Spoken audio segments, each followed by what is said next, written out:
Yep, you read that title correctly. Unlike other YouTubers who will simply whine about certain elements of the US or YouTube's copyright system, I'm going to go one step further and claim that the entire idea of copyright is worthless. And hopefully this video will be a good way to explain why I think so. If you want a video where I go over my broader ideology in regards to the copyright issue, the podcast that I released on Monday will be very useful for that. So check that out if you haven't already. But before we get into the why, allow me to answer the what.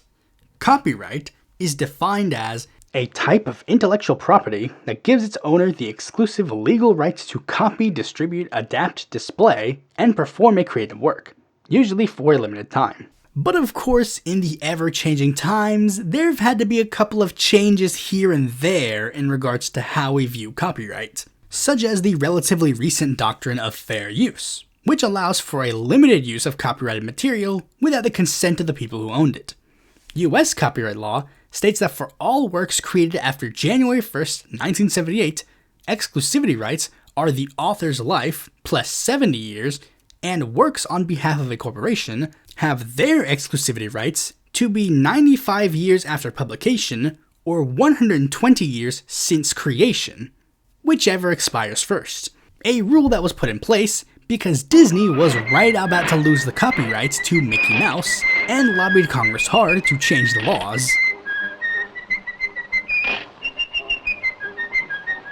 Which got a lot of people angry and sort of became the de facto birth of the modern day copyright reform movement, wanting to change copyright law to take it away from the greedy corporations who want to abuse it for their own gain, which is a general consensus that I think a lot of people online probably have, I myself being one of them. However, in doing research, I am starting to get to the point where we're maybe beyond the need for reformation, which can be broadly broken down into 3 reasons.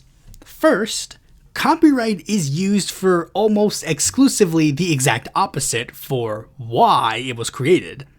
Allegedly, copyright was made with the intention of helping protect artists from being taken advantage of and creatively stifled. Now, it is almost exclusively used to hurt small artists, while allowing multinational corporations to reap the benefits of characters that they basically have no business owning, keeping certain characters and stories under lock and key to prevent others from using them, either forcibly rebooting or rehashing them, or simply preventing them from just being used by anybody who would give them any sort of original idea. It's been 16 years since a new Banjo-Kazooie game has been made. Why the heck did Microsoft buy their rights if they're not going to use them at all? And why should they be the only ones who are allowed to use those characters? Well, because they have a piece of paper that says they do. Why can't people who are actually passionate about them create the games that people want? Then on the other end, you have IP that has had basically every semblance of creativity squeezed out of it, with it seeming like they're only making it just to make money, giving you the same thing over and over with different wrapping, making fans of said IP pretty mad. Why can't people who actually have an interesting idea with that IP take that IP and then make something out of that idea? Because they don't have the magic piece of paper that says they can? And despite what some people might think, this isn't some sort of new thing. Back in 1938, the creators of Superman, Jerry Siegel and Joe Shuster, were notoriously screwed over with the rights of Superman, literally being forced to give them away for free. Then they tried to steal another character from underneath their nose while one of them was off at war. And after DC's copyright expired in 1966, the two were going to use a provision in the Copyright Act of 1909 that allowed them the rights of the character again. But DC was able to exploit a legal loophole that allowed them to keep all the characters. That doesn't sound like it's protecting artists to me. This notion of copyright being used to help vultures can be explained by this picture. In 2011, animal photographer David Slater sent some pictures to publications to license. These 2 images of a celebrity's crested macaque, which we would come to know as Naruto, was part of the bunch. But here's the thing. Slater did not take these two pictures. Naruto did. And US copyright law is very clear. Works created by a non-human are public domain. Despite this fact, Slater still tried to make the claim that these photos were his, despite the fact that he did not take them. Even going so far as to try and sue Wikipedia and TechDirt for posting the pictures because they were stealing money from him. Money that was not his, because again, these photos are public domain, and Slater has no rights to them. While that situation was sorted, we are currently going through a similar thing with the rise of AI art, with not only the people who put in prompts to AI art trying to fight for the rights of the AI art that they made, but also the AI companies fighting hard to keep their IP intact, when neither of you own the rights, because an artificial intelligence created it. Therefore, it is public domain. It's funny that they don't see the irony in the fact that they are fighting hard to keep the copyright of a thing that infringes on a ton of other people's copyrights. If you as an AI company or an AI artist think that you have a legal leg to stand on when it comes to your AI art, then that means you've opened the doors for you guys to get sued for all the stuff that your AI uses to become what it is. You can't have it both ways. Oh no, wait, yes you can! Because another problem is that copyright law is not at all consistent. Not just the various forms of national copyright laws around the globe, which can be wildly inconsistent, Japanese copyright law being notoriously more strict, as people who work with things like anime and Nintendo learn, but also who can and cannot commit copyright infringement. Meat Canyon is not allowed to post an edgy parody of the Warner Brothers property that is 100% legal under US copyright law, but Warner Brothers is allowed to steal audio from Charlie the Unicorn for a Multiverses ad. Another example comes from Fox. During the Family Guy episode Run Chris Run, there are two cutaway gags where Peter and one of his friends play two NES games. Both clips were stolen from YouTubers Number 20 and Switched. Not only are they not credited for the footage that Fox stole, but Fox then issued a copyright claim on Switched. Remember, this is footage that was posted years before this Family Guy episode came out, and yet Fox was able to claim this footage as theirs. But isn't that just YouTube's crappy automation system, you might be typing in the comments? Well, how about the story of Carol Highsmith, a photographer who has taken 70,221 photos and submitted them to the Library of Congress since 1992, which makes all over 70,000 of them public domain for anybody to use free of charge. Sounds innocent enough, right? Huh? What's this? Carol just got a letter in the mail. It was Getty Images, and they were demanding that she pay them a licensing fee for using her own photo on her own website. As it turns out, Getty Images and Alamy were stealing her photos and charging people licensing fees for her public domain work. And, she decided to sue them for the blatant piracy of her own work. But Judge Jed S. Rakoff dismissed her case because since she had her work in the public domain, she couldn't call out Getty Images for using them. Yes, she can, you f***ing dumb. You're literally allowing them to get away with copy fraud. The false copyright claim of a work that is in the public domain, which is explicitly illegal under Section 506C and 506E of the U.S. Code of Laws. Getty Images is committed to enforcing copyright laws. Well, except for the one that they can't make money off of. Another inconsistency comes from everybody's favorite element of copyright: fair use. Because a lot of people think of it as a get-out-of-jail-free card in regards to copyright. But we know for a fact that there are a lot of people who claim that their work falls under fair use and then still face repercussions. And the reason for that is very simple. Because the doctrine of fair use is incredibly vague. I guess since I sort of brought him up, Let's use Doug Walker as an example, as he's become the de facto leader of the fair use cause online, even leading a massive movement to try and reform YouTube's copyright system back in 2016, because he viewed the copyright claims that he was getting on his Nostalgia Critic videos were not fair and violated fair use. It's a very commendable effort, and I was right there alongside you, Doug, fighting on the front lines. But now that I'm older, and I've actually looked into copyright law myself, I have to ask, does the Nostalgia Critic fall under fair use? Now, to be fair, I know why Doug considers it fair use. He takes some clips from a movie that he uses to criticize and commentate and make jokes. But if you actually know anything about fair use, there are 4 factors that are used to determine on whether or not the copyright holder thinks that the work falls under fair use.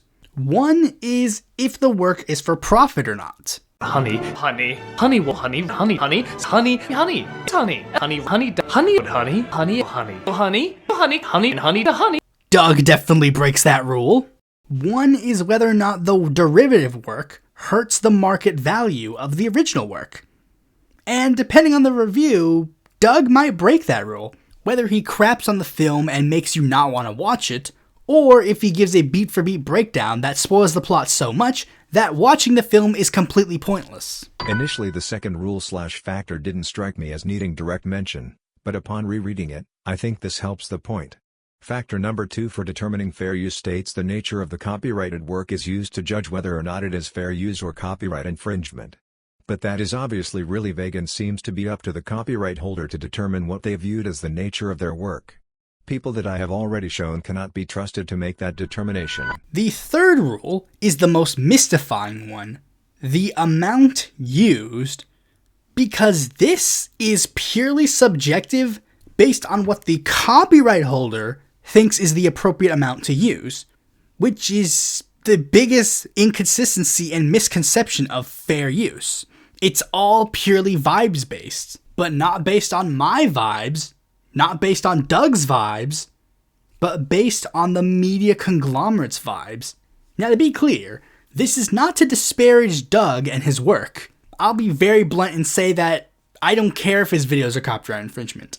They can be funny, creative, sometimes informative, and bluntly, for better and for worse, they've played a huge role in the online media criticism sphere. And while most of us see copyright kind of just focusing on media and the artistic sphere, creativity is not the only thing that is stifled in this situation. Sometimes it seeps into other facets of our life. The spreading of information can also have a huge problem due to copyright laws. There's a lot of historical and newsworthy footage and pictures that a lot of people probably could and should use to tell the stories of our history, but you can't, because a certain company owns the rights to it. Making the Gerald Nye part of my latest Senate ranking video was a huge problem, because basically every picture and video of Gerald Nye and important aspects of his life were copyrighted. And it's not just a situation where it's like private companies, because while I disagree with the idea of private companies owning that kind of stuff, that's just the system we are in. But when we're at the point where photos of Gerald Nye in a government building doing government work has a company ready to slap their logo on and be like, nope, this is mine. My photo. Mine. I mean, should that not be like public domain or something? I mean, come on. Doesn't Alamy deserve compensation for their work? Alamy did not take this picture. They were founded in 1999. Gerald Nye was long dead. Similar to Highsmith, they literally just took photos and slapped their own logos on it. Literally. It'd be one thing if the public domain photos were just readily available to find, but for the most part, it was the stock images that I would find, just greedy people looking for a quick buck to remove the thing that they just slapped on. But let's segue into another aspect of our lives that copyright somehow magically worked its way into. Remember the meme about McDonald's ice cream machines not working? You wanna know why they didn't work? Because of copyright law. The Digital Millennium Copyright Act of 1998 was one of the most recent revisions to the United States copyright law. As the name implies, it dealt with digital works like software to prepare for the upcoming millennium. And one major aspect of it was that if you needed technological repairs for your devices, you need to get permission from the people who hold the copyright to the software for those devices. Meaning, if you had, let's say, a bunch of Taylor C602 ice cream machines that weren't working, you would need to call Taylor themselves to fix the machine, because doing otherwise would infringe on their copyright. It wasn't until last year that Joseph Robinette Biden sent a letter to the Copyright Office forcing them to make an exemption so that not just McDonald's, but all fast food machines don't have to follow this BS rule. Which of these makes more sense for a law that has anything to do with dietary restrictions? Food regulation or copyright law? But this next example is going to be the most depressing one of them all. In 2013, a man by the name of Carl Malamud would receive a threat from the state of Georgia, stating that if he did not take down something from his website, public.resource.org, he would face legal action. Malamud did not budge, so in 2015, the state of Georgia began a copyright infringement lawsuit against him. What was the thing that he published that got the state of Georgia so mad? The state's laws. Literally, he simply published the official code of Georgia annotated, which is a book that contains every single law in Georgia on his website for free rather than having you pay hundreds of dollars for it. And the state of Georgia went so far as to not only call what he did copyright infringement, but even claiming that he committed terrorism. The loophole that the state of Georgia tried to use to argue their case was that the book had addendums that were not official laws. Addendums that were made by the legislature of Georgia, which makes them official state laws. And this case somehow managed to make it to the Supreme Court, where they made the stunning ruling of publishing laws isn't illegal. To recap, the state of Georgia went to court to claim that making laws readily available to the public was illegal. But of course, they couldn't just come out and say that, so they had to wrap it in this magical term known as copyright infringement, which would somehow make this okay. That's the only reason the case got as far as it did. And that's not even getting into other forms of intellectual property like trademarks and patents, which have also been used to stifle progress. The biggest one that we have learned about recently is with how they are used in medicine, particularly vaccinations, with patents, trademarks, and yes, even copyright being used to keep certain people paid really well while leaving others to die because they don't live in a place where that company operates. But I can't necessarily comment on a lot of that because most of my IP knowledge revolves around copyright. All of that is why I can't just say, oh, let's reform the copyright system. Because this isn't the way the copyright system has been bastardized. This is the way it was intended to be built. None of the things I've stated in this video are bugs. They're features. Whether or not you genuinely think the system was created to do this is irrelevant. This is what the system does, and this is what it has done for years. A simple reform can't fix it. We need to uproot the entire system and build a better one. And if not, maybe the fact that there is a system is the problem. Thanks for watching this video. Be sure to like, comment, share, and subscribe, and click that bell to be notified when a future video of mine comes out. And if you're interested in more content from me, consider supporting me on Patreon.